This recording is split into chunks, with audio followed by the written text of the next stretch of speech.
충남도는 전국에서 가장 많은 전력을 생산하고 있는 지역이지만 전기료 감면 혜택이 없습니다.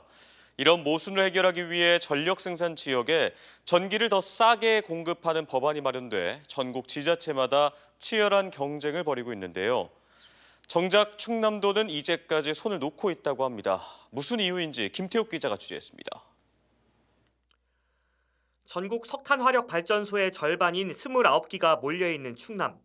지난해 기준 10만 6천 기가와트시로 전국에서 가장 많은 전력을 생산하는 지역입니다.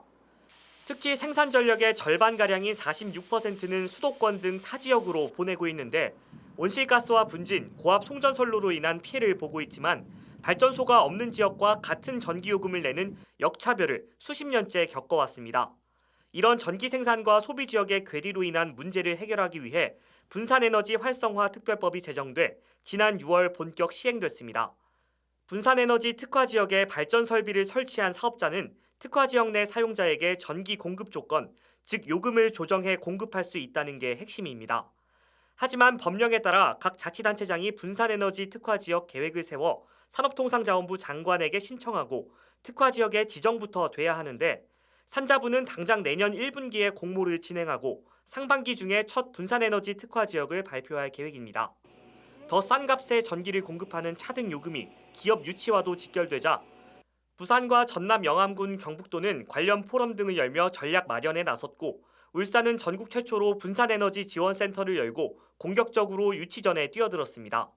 충북과 경남도도 특화 지역 선정을 주제로 기업들과 업무 협약을 맺거나 설명회를 연 가운데 제주는 지역 국회의원이 우선 지역 지정을 위한 법안까지 발의하는 등 유치에 필사적입니다. 하지만 충남도는 별다른 움직임이 없습니다. 산자부로부터 특화 지역 지정 신청과 관련해 구체적인 지침이 나오지 않았다는 이유에서입니다.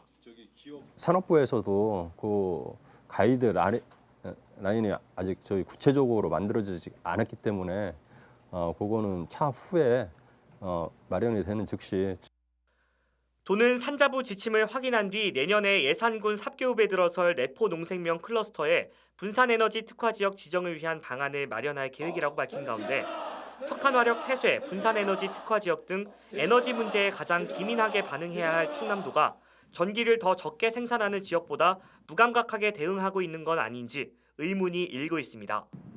MBC 뉴스 김태욱입니다.